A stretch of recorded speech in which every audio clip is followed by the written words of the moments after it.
हाँ, छोटा सा एक अपडेट है निफ्टी स्मॉल कैप में बारे में। और इस इंडेक्स ऊपर से अगर देखोगे तो 6 to 8% का एक टाइम करेक्शन भी हो चुका है और थोड़ा सा प्राइस करेक्शन भी कंप्लीट हो चुका है। और अगर लगभग 6 to 8% करेक्शन में कुछ स्टॉक तो 30% गिरा है, कुछ तो 40% भी गिरा है। जो 40% और 50% भी गिरा है उसका मतलब कुछ पंप हुआ है और उसका डैम कर कर भी दिया है। तो उसको उठना आप इतना आसान नहीं होगा। ठीक है।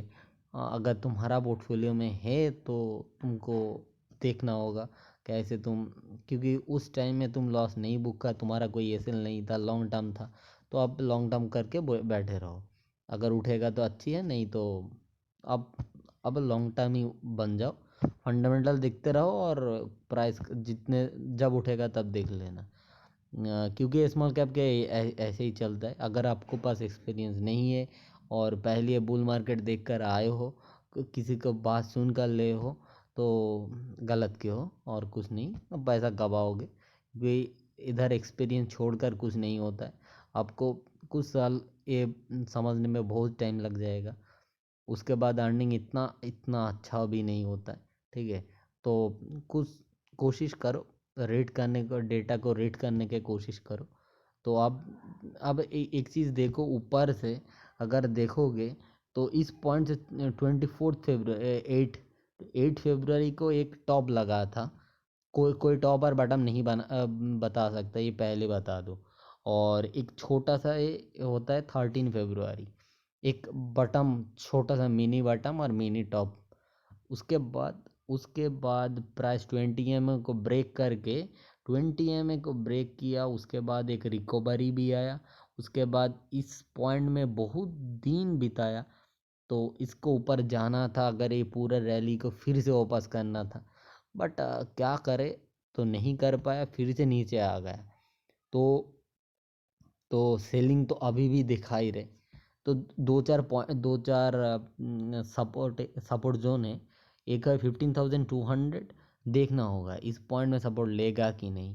ये बोलना इतना आसान नहीं होता है, लाइव मार्केट में देखना पड़ता है। यहीं पर आकर के वीडियो बना के भाषण दे करके कुछ नहीं होगा। ठीक है। कुछ भी हो सकता है, क्योंकि प्राइस होता है एक इमोशन।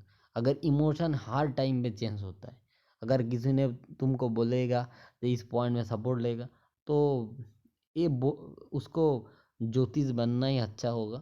ज्योतिष छोड़कर के और कुछ नहीं है, क्योंकि लाइव मार्केट के डेटा अलग होता है और ऑफ मार्केट में बोलना सबसे आसान काम होता है। ठीक है। यही करता है लोग। ठीक है। जो सबसे बड़ा गंदी चीज़ होता है। तो एक चीज़ देखो, इस पॉइंट में इधर एक छोटा सा मिनी एक डब्ल्यू है, दिखाऊंगा। यहाँ पे एक छोटा सा डब्ल्यू है। हो सकता है काल थोड़ा सा नीचे और थोड़ा सा ऊपर। अगर 15 मिनट का एक कैंडल अगर ऊपर हाई ब्रेक करता है, शायद थोड़ा सा रिकवरी के चांसेस होगा। ठीक है। बहुत सारा लोग शॉर्ट करके बैठा है। उसका थोड़ा सा इसल जाएगा, उसके बाद और इंटरेस्टिंग होने वाला है, क्योंकि इसमें बटम बनने की अपोजिशन भी नहीं है। इसमें थोड़ा सा एक सपोर्ट है और शायद इससे थोड़ा सा बाइंग दिखा करके एक साइडवेज होगा। उसके बाद फिर से वो डिसीजन लेगा इससे ऊपर जाएगा कि नहीं। क्योंकि ये पूरा एक साइड एक टाइम करेक्शन जोन के अंदर है, और टाइम करेक्शन के अंदर तो ऐसे ही होता है। शायद मेरे को जो लग रहा है 14,900 एक पॉइंट होगा। उस पॉइंट से शायद ए 50-50 चांस होगा, 50-50 चांस होगा इस पॉइंट से एक बार ऊपर जाने का। तो मेरे को एक डेट देखना होगा। एक डेट है 15 मार्च को, जो इलेक्शन अनाउंसमेंट डेट होगा। अब शायद उसके आसपास एक, उसका बाद शायद एक फिर से और एक रैली हो सकता है। और एक रैली बाकी है, थोड़ा सा लग रहा है। उसके बाद फिर से करेक्ट होगा। देखना होगा। 14,800 अगर इस पॉइंट में आता है तो थोड़ा सा मैं एक एक SIP करने वाला हूँ, वो दिखाता हूँ कहाँ करना है। तो मैं कोई इंडिविजुअल स्टॉक नहीं पकड़ने वाला हूँ, क्योंकि अब इस पॉइंट में आकर के अगर ये 14,900 अगर कोई स्टॉक इंडेक्स को 10% गिरेगा, और 10% गिरने से, एक मिनट दिखा देता हूँ,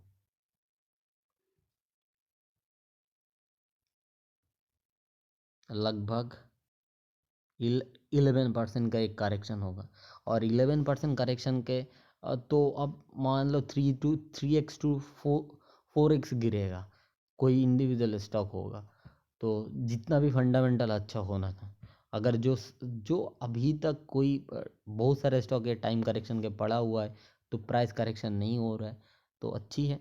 अगर बहुत 10 से 20% से ऊपर अगर कोई भी स्टॉक गिरा है, इसका मतलब उसका पोर्टफोलियो, उसका बहुत बड़ा करेक्ट हुआ है वो स्टॉक, उसको उठाना इतना आसान नहीं होगा, टाइम लग जाएगा। ध्यान से प्ले करना वो सब, बटम बटम पकड़ने का कोशिश मत करो। बहुत सारा ये IFL फाइनेंस है, पेटीएम है, और XYZ, जो भी फंडामेंटल हो, और जो लोग किया है वो क्षतिर है होता है, ठीक है, वो लोग कुछ समझ के ही किया है, ठीक है। पेटीएम को बर्बाद करने का पीछे बहुत सारा लोग होता है, बड़ा मानी का वो होता है, तो आप वो सब बात में मत जाओ, ध्यान से प्ले करो। बटम बटम ढूंढते रह जाओगे, गायब हो जाओगे, पैसा भी जाएगा, मेंटल भी, सब कुछ चल जाएगा। तो बटम मत करो, थोड़ा सा ट्राई करो, एसेल लगाने की कोशिश करो। अगर पे उसमें एसेल गाया तो अच्छी है, ले लो। अगर एसेल को आप ध्यान से नहीं दोगे तो पछताओगे, बहुत बड़ा पछताओगे। शायद मेरे को लग रहा है 14,900 आकर के 50-50 चांस होगा, और इससे भी नीचे गया तो पूरा स्मॉल कैप जो रैली दिया था, और उसका बहुत बड़ा एक टाइम करेक्शन में जाने वाला है। मैं बहुत टाइम से एक चीज़ बता रहा हूँ, जो जो है इधर एक निफ्टी का था। देखो, इस निफ्टी चार्ट में कुछ नहीं, निफ्टी चार्ट में प्राइस ऊपर जा तो रहा है, बट एक मेरे को जो लग रहा है, ये पूरा रैली के अंदर, ये पूरा इस पॉइंट से लेकर के इस पॉइंट तक एक पूरा का पूरा टाइम करेक्शन हो रहा है, ठीक है। एक टाइम करेक्शन ही लग रहा है, कौन प्राइस करेक्शन नहीं है, टाइम करेक्शन भी हो रहा है।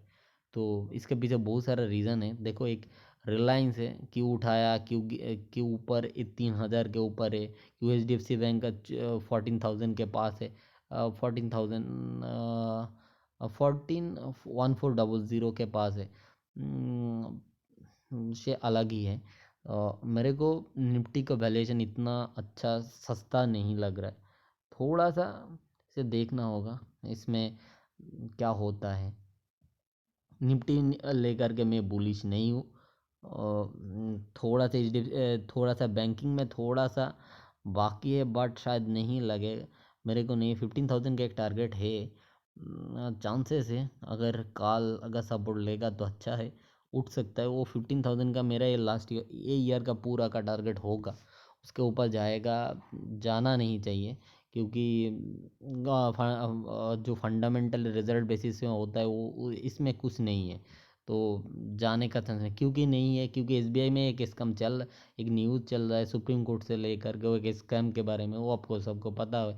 HDFC बैंक उतना अच्छा परफॉर्म नहीं कर रहा है, कोटक भी अच्छा नहीं है, एक्सिस में स्कैम है, वो उसमें तो स्कैम चल रहा है। तो पूरा का पूरा देखोगे, पूरा सेक्टर में एक प्रॉब्लम है, और PSU बैंक में हमारे पे बहुत कुछ चल रहा है। ले लो, अगर आपको अगर रिस्क पसंद है तो ले सकते हो। मैं अवॉइड करूँगा, क्योंकि PSU उतना अच्छा नहीं लगता है आपको। प्राइस ऊपर जाने के प्राइस के साथ अब क्या भी कह सकते हो, शायद इससे और गिरेगा कि ऊपर उठेगा, तो आप डिसाइड कर लो। प्राइस को चेस करते रहो, अगर तुम्हारा एसएल नहीं गया तो अच्छी है, अगर एसएल गया तो ले लो, अगर नहीं लोगे तो शायद दिक्कत होगा। PSU अब ये उतना अच्छा वैल्यूएशन में नहीं है, कोई भी नहीं है, ठीक है। बहुत सारा स्टॉक चल चुका है, अगर तुम इस टॉप में ले रहे हो तो आप हो सकता है प्राइस करेक्शन व टाइम करेक्शन में पड़ोगे, तो ध्यान से करो।